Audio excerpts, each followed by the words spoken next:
Halo adik-adik mahasiswa semuanya. Jadi bertemu lagi bersama saya.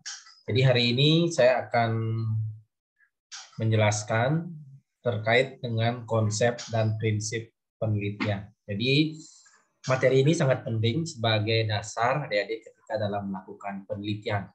Apa saja sebenarnya penelitian itu dan apa pengertian penelitian ya, kita akan simak materi berikut ini ya.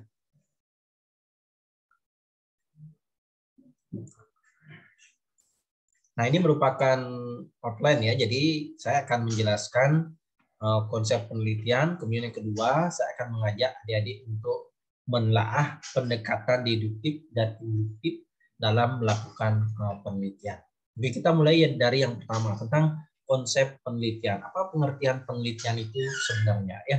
Jadi secara konsep penelitian ya, jadi ada beberapa peneliti yang menyampaikan beberapa pengertian tentang penelitian.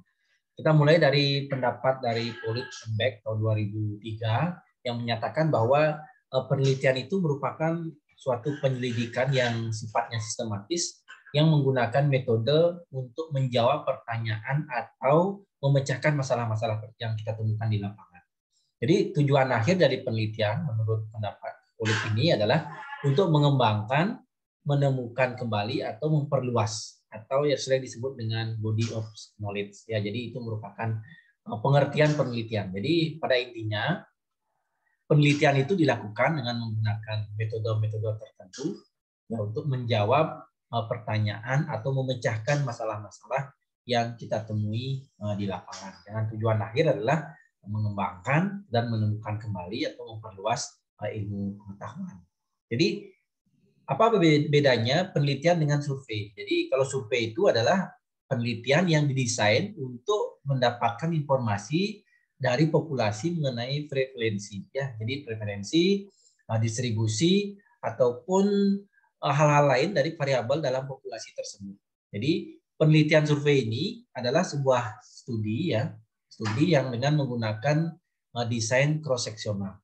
Jadi dengan artian bahwa dalam hubungannya dengan pengumpulan data yang telah ditentukan dengan menggunakan kuesioner ataupun dengan menggunakan wawancara terstruktur yang pada lebih suatu kasus yang biasanya jauh lebih banyak daripada satu maupun dua variabel.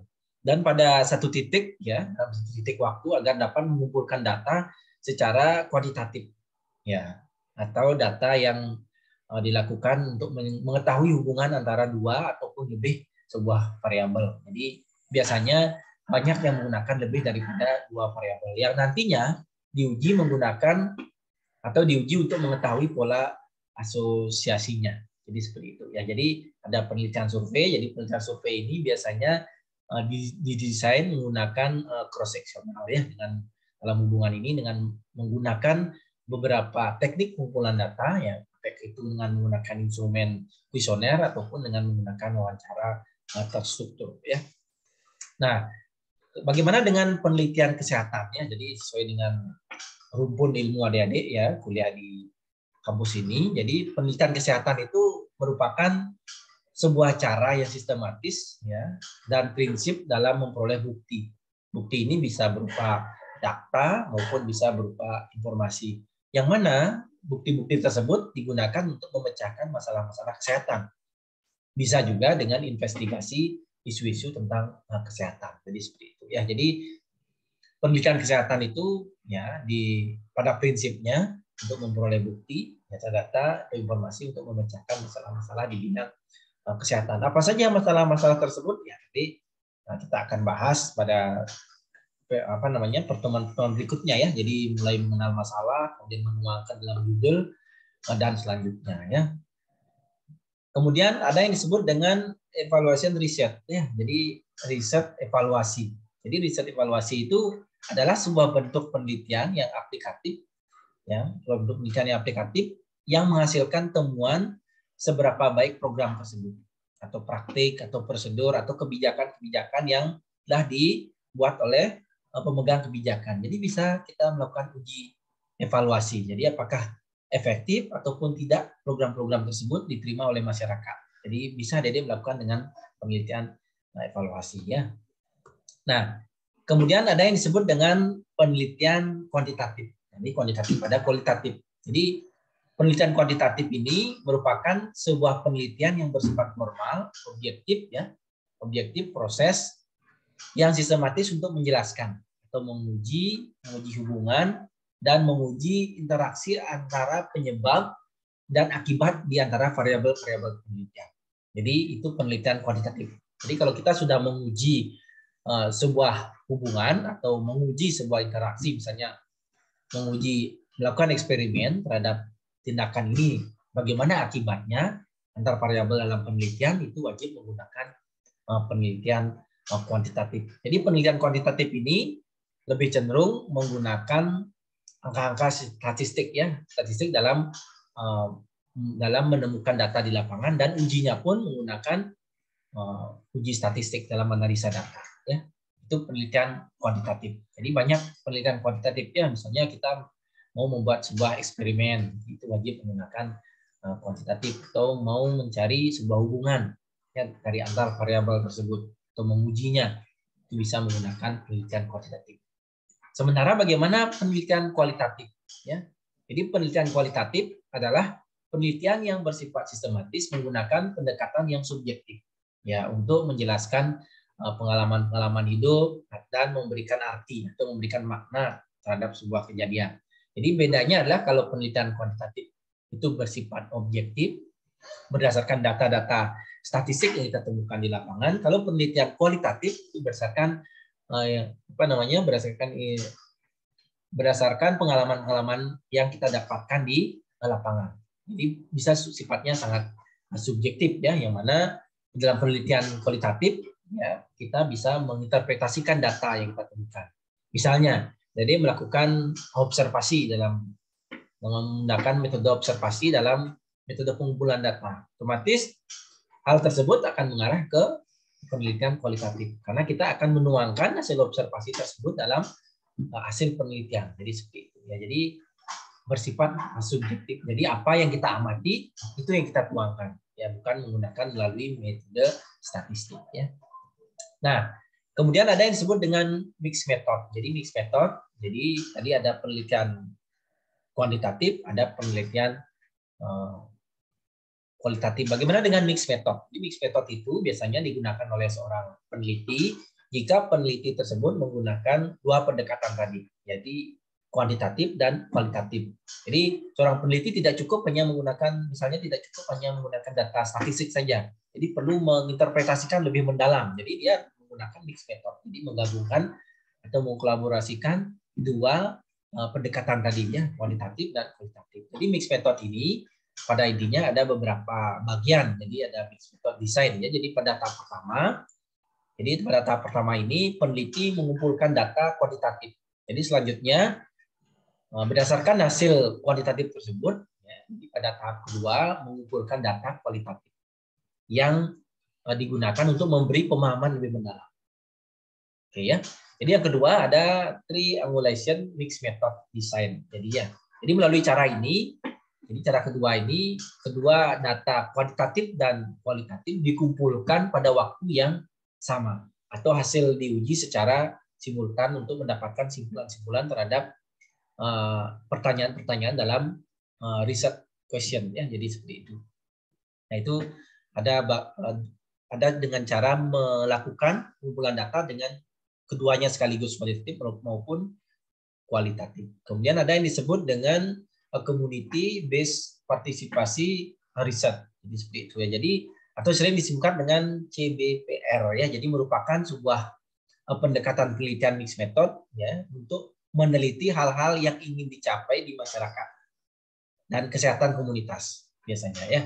Jadi serta biasanya menggunakan strategi pendekatan pengumpulan data secara kualitatif maupun kuantitatif. Jadi pada pendekatan ini, jadi peneliti bekerja dengan menggunakan atau melibatkan kolaborasi dengan stakeholder ya, apakah itu community stakeholder dan lain sebagainya, untuk merencanakan dan melaksanakan penelitian sehingga menghasilkan action plan yang sesuai dengan yang kita inginkan. Jadi penelitian ini hampir sama sebenarnya dengan yang disebut dengan partisipan action research. Jadi yang telah digunakan untuk edukasi setting maupun fokus pada peningkatan kualitas. Jadi seperti itu ya. Jadi itu merupakan mixed method. Jadi mixed method itu digunakan oleh seorang peneliti untuk mengetahui atau mengkolaborasikan pendekatan kualitatif dan kualitatif untuk menjelaskan secara lebih mendalam dari temuan-temuan yang dihasilkan. Ya. Nah, berdasarkan beberapa pendapat yang dilaksanakan oleh tokoh yang sudah saya utarakan tadi, jadi secara umum, jadi penelitian dapat dibagi menjadi dua, yaitu penelitian kualitatif maupun penelitian kuantitatif.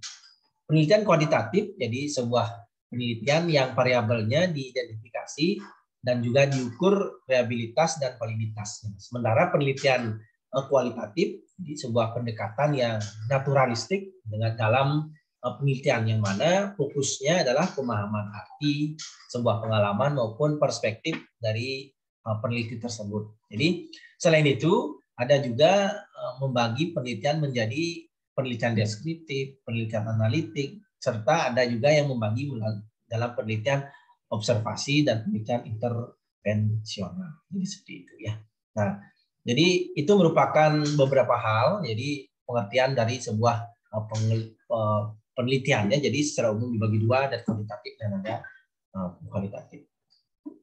Terus bagaimana dengan pendekatan deduktif dan induktif dalam sebuah penelitian? Jadi seorang peneliti sangat perlu mengetahui dan memahami tentang konsep deduktif dan induktif cara berpikir dalam melakukan penelitian.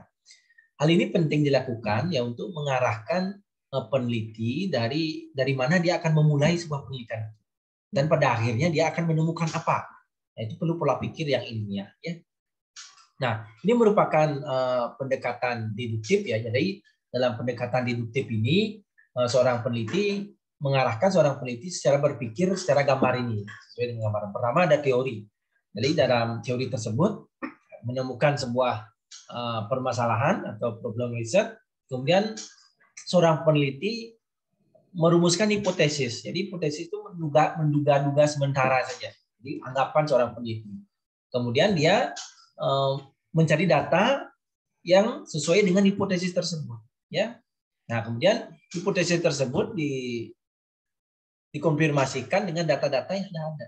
Jadi baru dengan demikian baru dia bisa merevisi sebuah teori tersebut. Jadi, oh ternyata teori tersebut benar ya. Oh ternyata teori tersebut tidak sesuai dengan realita di lapangan. Itu dengan cara pola berpikir teorinya ditemukan dulu, kemudian peneliti merumuskan hipotesis, kemudian setelah hipotesis dirumuskan mencarikan data yang relevan dengan hipotesis tersebut, ya kemudian dicocokkan, dikonfirmasi. Kalau tidak sesuai baru direvisi dengan teori tersebut, maka akan memunculkan temuan-temuan baru. Ya.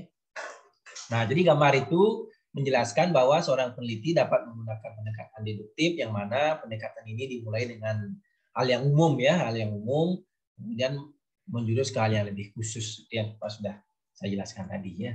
Nah, kemudian ada yang disebut dengan cara berpikir induktif.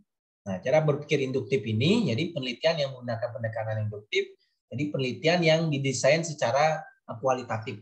Ya, jadi penelitian kualitatif merupakan penelitian yang dilaksanakan dengan tujuan untuk menghasilkan hipotesis serta menghasilkan sebuah teori. Ya, dalam hal ini sangat berbeda dengan deduktif desain yang tadi ya. Jadi pendekatan kualitatif yang ingin menguji sebuah teori ataupun hipotesis. Jadi pendekatan dilakukan mulai dari hal yang bersifat khusus menuju hal-hal yang bersifat umum. Jadi biasanya seorang peneliti memulai dengan menemukan sebuah fenomena atau kasus di lapangan atau kejadian-kejadian yang terjadi dalam masyarakat. Kemudian selanjutnya dilakukan penelitian, analisis dan seterusnya sehingga menghasilkan teori yang atau hipotesis yang baru. Nah, bisa dilihat dari gambar ini ya, ada teori dan observasi, kemudian memunculkan teori. Nah, ini merupakan dua pola pikir yang bisa dilakukan oleh seorang peneliti ketika akan melakukan sebuah penelitian. Baiklah, adik-adik sekalian, jadi itu merupakan pengantar ya bagaimana konsep penelitian dan pendekatan ilmiah yang bisa dilakukan oleh seorang peneliti. Mudah-mudahan dari apa yang saya sampaikan tadi bisa mengantarkan adik-adik ke dalam mata kuliah metodologi penelitian ke tahap berikutnya yang lebih mendalam lagi sehingga untuk memudahkan pemahaman materi-materi berikutnya. Oke ya, sekian untuk materi ini. Sampai jumpa di video-video berikutnya. Terima kasih.